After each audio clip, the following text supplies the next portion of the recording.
வணக்கம். ஆண் பெண் காம விஷயத்துக்கு தூதுவளை ரொம்ப பயன்படுத்தலாம். ஏன்னா தூதுவளை சமையலுக்கு பயன்படுத்துவாங்க. தூதுவளையை இதோட வேர் ரொம்ப வசிய சக்தியை வாய்ந்தது. இது பழங்கால சித்தர்கள் முறையில் நிறைய பேர் பயன்படுத்தியிருக்காங்க. இதோட வேருக்கு மோகன வசியம் ரொம்ப பிரமாதமாக வேலை செய்யும். இதோட வேர்லாம் மையெல்லாம் செஞ்சு நம்ம வச்சுட்டு வந்தோம்னாக்கா அவ்வளோ பிரமாதமாக இருக்கும். இது நம்ம வார்த்தையால் சொல்ல முடியாது. பழங்காலத்து சித்தர்கள் முறை. தூதுவளை செடியோட வேறு ரொம்ப பிரமாதமான சக்தி வாய்ந்தது.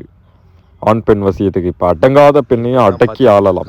உங்களுக்கு ஒரு பொண்ணை ரொம்ப பிடிச்சிருக்கு, ஆனால் உங்கள் பக்கம் வரவே மாட்டுறாங்க, ரொம்ப அடங்காமல் இருக்காங்க, கண்டுக்கவே மாட்டுறாங்க அப்படின்னாக்கா உங்கள் ஃபோட்டோ அவங்க ஃபோட்டோவை வச்சு இதோட வேர் வச்சு மாந்திரிக பூஜைகள் இருக்குது பண்ணி முடிச்சிட்டோம்னாக்கா டோட்டலாக உங்ககிட்ட சரண்டர் ஆகிடுவாங்க. இது 200% வேலை செய்யக்கூடியது. யார் யாருக்கெல்லாம் வசியம் பண்ணணுமோ விட்டுட்டு போயிட்டாங்கன்னு வருத்தப்படாதீங்க. சிறப்பாக வசியம் பண்ணிடலாம். கால் பண்ணுங்கள். கால் எடுக்கலைன்னா வாட்ஸ்அப் வாங்க.